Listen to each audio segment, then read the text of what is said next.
They called off the search after 3 days, said the jungle had swallowed her whole. Her own unit held a memorial service. But 6 months later, when enemy forces had us surrounded and ammunition running low, she emerged from that same jungle, not alone, not broken, but leading 50 armed soldiers who shouldn't exist. Look, if you love stories of survival against impossible odds, hit that subscribe button right now. What you're about to hear will change how you think about human resilience. This isn't some Hollywood fairy tale. This happened to me, to my unit, and to the woman who became a legend. Stay with me until the end, because the twist will leave you speechless. My name doesn't matter. What matters is that I was a communications officer in the 2nd Platoon, Special Operations. We were the best of the best, or at least that's what we told ourselves. Our job was simple on paper: deep reconnaissance in hostile territory, gathering intelligence in a Southeast Asian jungle so thick you couldn't see the sky. There were 12 of us, 12 people who trusted each other with our lives, and among us was Lieutenant Sarah Chen. Sarah wasn't just my commanding officer. She was my mentor, my friend, the person who pulled me up when I thought I couldn't make it through selection. At 28, she was the youngest officer in our unit and the sharpest tactical mind I'd ever seen. She could read terrain like poetry and predict enemy movements like she had a crystal ball. More than that, she actually cared. While other officers treated us like chess pieces, Sarah knew our family's names, our fears, our dreams. When she led, you followed, not because you had to, but because you believed in her. Day 4 of the mission, everything went to hell. We were moving through a river valley at dawn, that gray hour when the jungle holds its breath. The mist was so thick you could taste it. Then the world exploded. Gunfire erupted from 3 sides. Grenades turned the earth into shrapnel. Someone screamed into the radio. I hit the ground so hard I thought my ribs cracked. Chaos. Pure, absolute chaos. You train for ambushes, but nothing prepares you for that moment when death starts reaching for you from every direction. Sarah's voice cut through the panic like a knife. She was ordering us to fall back, covering our retreat with methodical bursts of fire. I remember looking back and seeing her, crouched behind a fallen tree, rifle steady, face calm like she was at a shooting range. That was Sarah, ice water in her veins when everyone else was losing it. She waved us forward, kept firing, buying us seconds that felt like lifetimes. The jungle was eating itself with smoke and fire. Someone grabbed my vest and yanked me behind cover. When I looked back again, Sarah was gone. Just gone. The smoke was too thick. The explosions too loud. Her radio went dead mid-transmission. Just a crackle and then silence that felt like the world ending. We searched for 3 days. 3 days of screaming her name into that merciless jungle. We found nothing. No blood trail, no equipment, no trace. It was like the earth had opened up and swallowed her whole. Command finally ordered us to extract. I'll never forget that helicopter ride out, sitting there covered in mud and shame, staring at my hands knowing we were leaving her behind. The guilt was crushing. It wrapped around my chest like barbed wire. We held a memorial service when we got back. Empty casket, folded flag. Her mother's sobs echoing in that chapel. The official report stamped her file with 3 words that felt like a death sentence. Presumed dead. But I couldn't shake this feeling deep in my gut that somewhere in that jungle, Sarah Chen was still fighting to survive. The nightmares started the first night back. Every time I closed my eyes, I was back in that jungle. The explosions would fade and I'd hear her voice calling out through the smoke, begging us not to leave her. I'd wake up drenched in sweat, gasping for air, reaching for a radio that wasn't there. Sleep became my enemy. The base psychiatrist said it was survivor's guilt, handed me pills that turned my thoughts foggy, but never stopped the dreams. Sarah's face haunted every quiet moment. That last image of her behind that tree, firing to save us, trusting we'd come back for her. Her family came to the base 2 weeks after the memorial. I'll never forget sitting across from her mother in that sterile conference room, watching this woman who'd already buried a husband now trying to understand why her daughter wasn't coming home. She had Sarah's eyes, same sharp intelligence, same intensity. She looked at each of us and asked the question that stabbed like a knife. Did you really look everywhere? What could I say? Yes, we looked. No, we didn't find her. Yes, we gave up. The accusation in her silence was worse than any words. They blamed us. Hell, we blamed ourselves. Her younger brother couldn't even look at me. He just stared at the table, jaw clenched, hands in fists. They left without saying goodbye, and I felt like I deserved that and worse. 3 months crawled by. The military machine doesn't stop for grief. New missions, new faces cycling through the unit. They replaced Sarah with some officer who barked orders like he was reading from a manual. He was competent, sure, but he wasn't her. Nobody was her. My team members started moving on, the way soldiers do. They had to, or the weight of it would crush them. But I couldn't let it go. Every mission briefing, every map of that region, every mention of those jungle territories, my stomach would twist into knots. I'd catch myself studying satellite images during off hours, scanning the terrain like I might spot her waving at a camera from space. The other guys started noticing. "You're obsessing," Martinez told me over beers one night. "She's gone, man. You got to accept that." Thompson was blunter. "You're losing it. Stop chasing a ghost." Maybe they were right. Maybe I was going crazy. But there was this feeling, this stubborn, irrational feeling lodged in my chest like a splinter I couldn't dig out. It whispered to me in quiet moments. "She's alive." I had no evidence, no logic, no reason to believe it. Just this gut instinct that Sarah Chen was too stubborn, too skilled, too damn fierce to die in that jungle. The commander finally called me into his office. He didn't sit me down or offer coffee, just stood there with his arms crossed and said what everyone was thinking: "Let it go." That's an order. He wasn't cruel about it. He'd lost people too. He knew the weight. But orders are orders, and I nodded like a good soldier, even though my mind was screaming in protest. I tried. God, I tried to move forward. But then, 6 months to the day after we lost Sarah, the mission brief came down. Critical assignment. Rescue captured intelligence officers deep in enemy territory. My blood turned to ice when I saw the coordinates. Same jungle region, same hostile territory, same nightmare landscape that had taken her from us. When they asked for volunteers, my hand shot up before my brain could stop it. I was going back to that jungle, and some desperate part of me believed I'd find answers there, in that green hell where we'd left our best behind.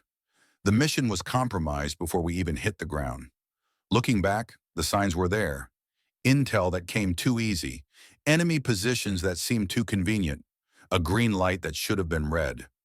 15 of us loaded into those helicopters with confidence we had no right to feel. I'd volunteered immediately, driven by this obsessive need to return to that jungle, like somehow being there would bring me closer to Sarah, or at least give me closure. The irony would hit me later, hard enough to break me. We inserted at dusk, moved through the night toward the compound where our people were supposedly held. Everything felt wrong from the start. The jungle was too quiet. No birds, no insects, just this suffocating silence that made your skin crawl. By dawn, we knew. They were waiting for us. The ambush came from everywhere at once, a valley that turned into a killing box with us trapped at the bottom. Gunfire erupted from the ridgelines, from the tree line, from positions that had been carefully prepared. Someone had leaked our insertion point, our route, everything. We were rats in a trap, and the trap was closing. We fell back to a defensive position, but there was nowhere to go. Enemy forces surrounded us. We estimated over 200 hostiles, maybe more. They had the high ground, unlimited ammunition, and time on their side. Our radio was jammed, every frequency filled with static or their mocking voices. No extraction, no reinforcements, no way out. The reality settled over us like a death shroud. We were going to die here, in this nameless valley, in the same jungle that had taken Sarah. The casualties started mounting within the first hour. Jenkins took shrapnel to the leg. Rodriguez caught a round in the shoulder. We dragged them to cover, applied tourniquets with shaking hands, and tried to make our ammunition last. But math doesn't lie. 15 soldiers with limited ammunition against 200 with resupply. We could hold for maybe 2 hours before being overrun. The commander's face said it all. He was calculating which of us might survive if we made a desperate break. The answer was none. I found myself writing goodbye letters in my head. Dear Mom, I'm sorry I won't make it to your birthday. Dear Dad, thanks for teaching me to be brave even when I'm terrified. The wounded were crying. Some were praying. Martinez sat against a tree, rosary beads wrapped around his bloody knuckles, lips moving silently. Thompson just stared at the jungle with empty eyes like he'd already left his body, the smell of gunpowder and blood mixed with the thick humidity. I thought about Sarah constantly, wondered if this was how she felt in her final moments, alone and abandoned, watching death approach with mathematical certainty. The irony was crushing. I'd come back to this jungle looking for closure, looking for her ghost, and instead I was going to die in the same green hell that had swallowed her 6 months ago. It felt like karma, like the universe closing a circle. We'd left her behind, and now we join her. My hands wouldn't stop shaking as I loaded my last magazine. 43 rounds left. I counted them twice. 43 bullets between me and whatever comes after. The enemy was tightening the noose, moving closer, taking their time because they knew we were finished. Above us, the jungle canopy blocked out most of the sky. I remember thinking how beautiful it was, how green, how alive, even as it prepared to become our grave. 2 hours, the commander had said. We had maybe 2 hours left to live. That's when I heard it. A whistle, cutting through the gunfire. 3 short bursts, 2 long, 1 short. My entire body froze. It was an old military signal pattern, something we'd used for covert communication. But it wasn't standard issue. It was Sarah's variation, a personal code she'd developed for our unit. I'd heard it 1,000 times during training exercises. My mind rejected what my ears were telling me. Impossible. She was dead. This was heat exhaustion, blood loss, my brain breaking under stress.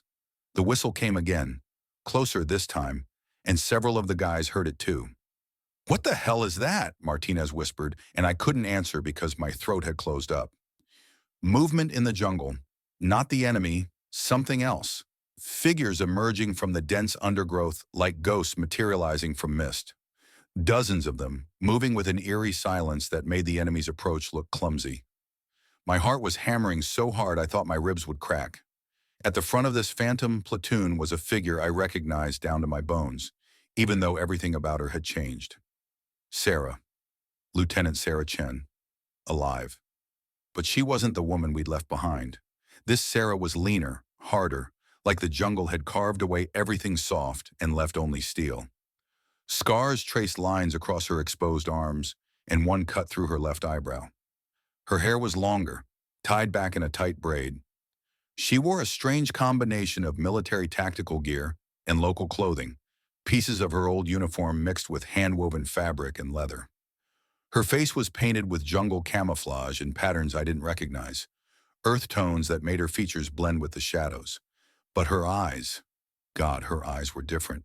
They had this predatory sharpness, the focused intensity of something that had learned to hunt or be hunted. Behind her stood at least 50 fighters. These weren't regular military.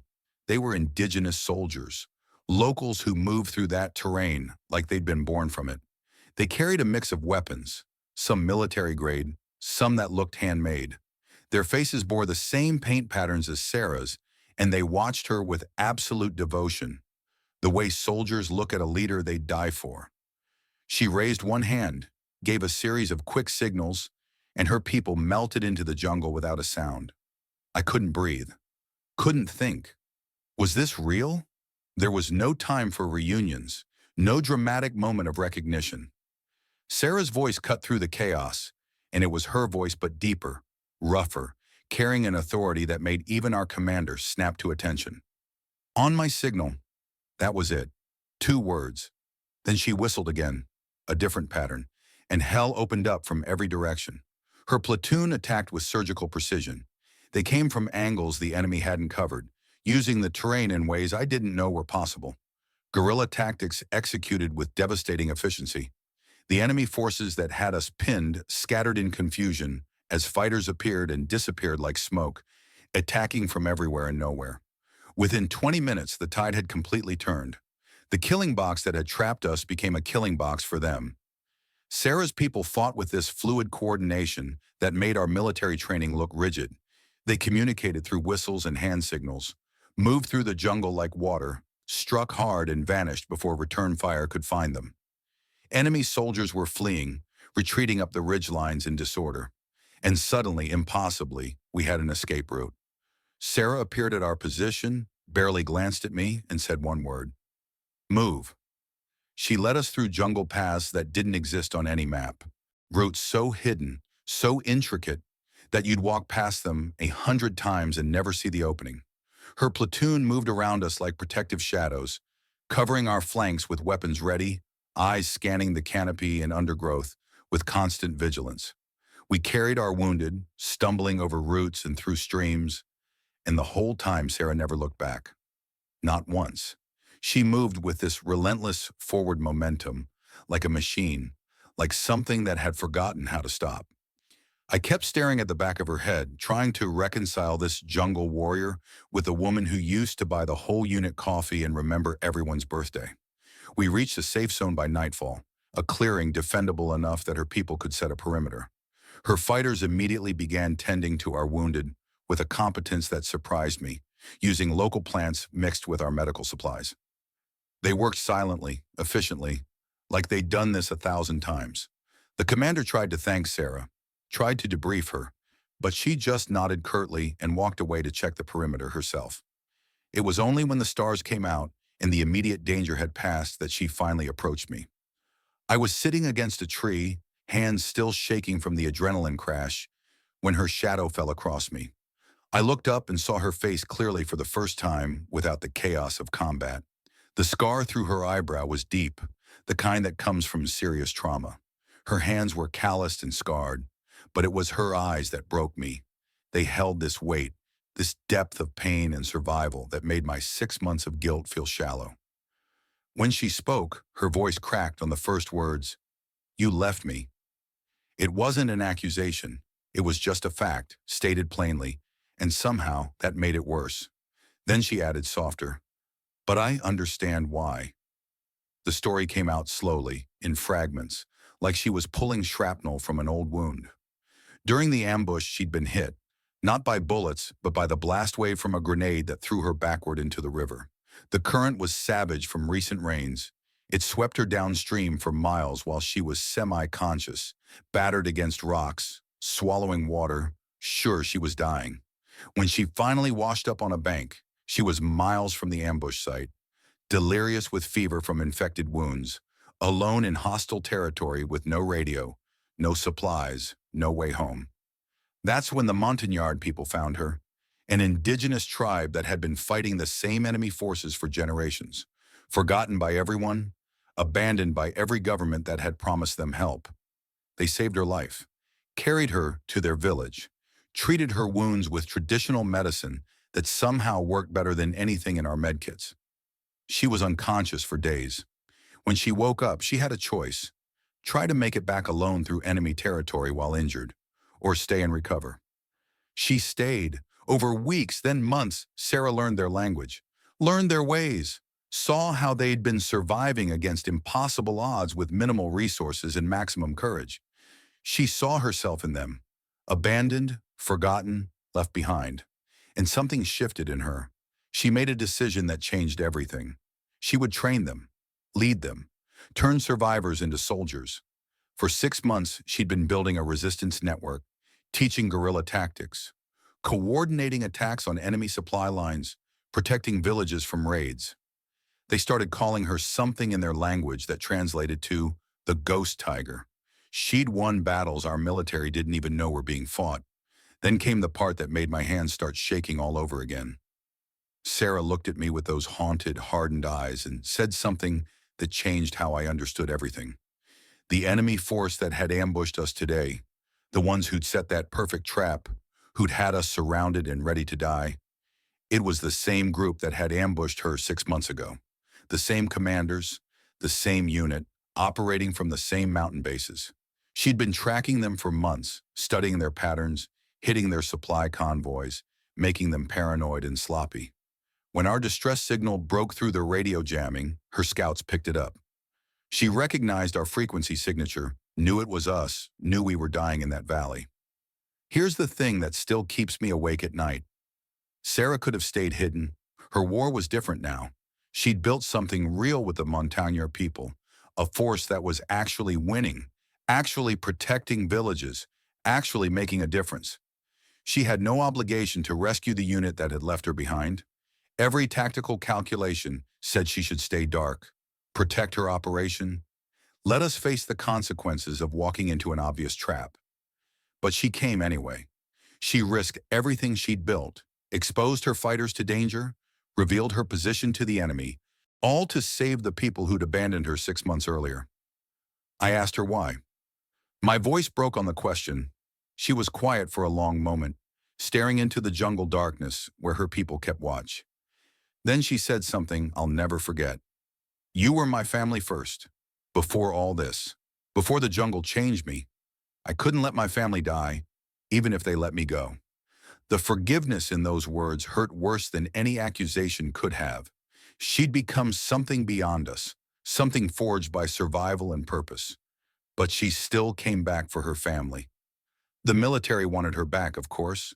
Officers flew in, tried to debrief her, talked about reinstatement and medals and coming home. Sarah refused. Not angrily, just firmly. Her platoon needed her. The Montagnard people needed her. She'd found something in that jungle that she never had in uniform. Real purpose, real impact, a fight that mattered on a human level.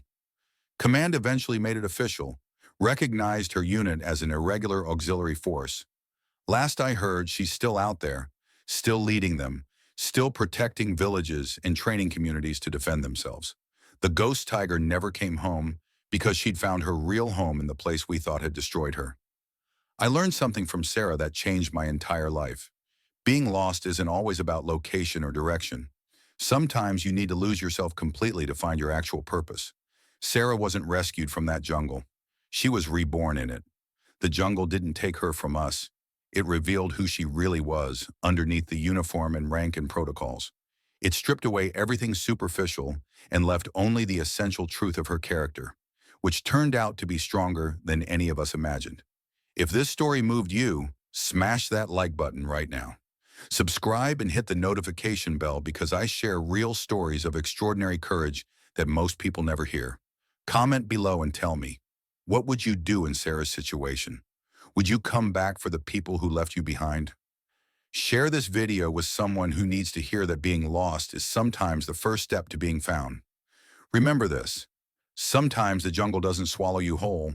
Sometimes it shows you exactly who you were always meant to become.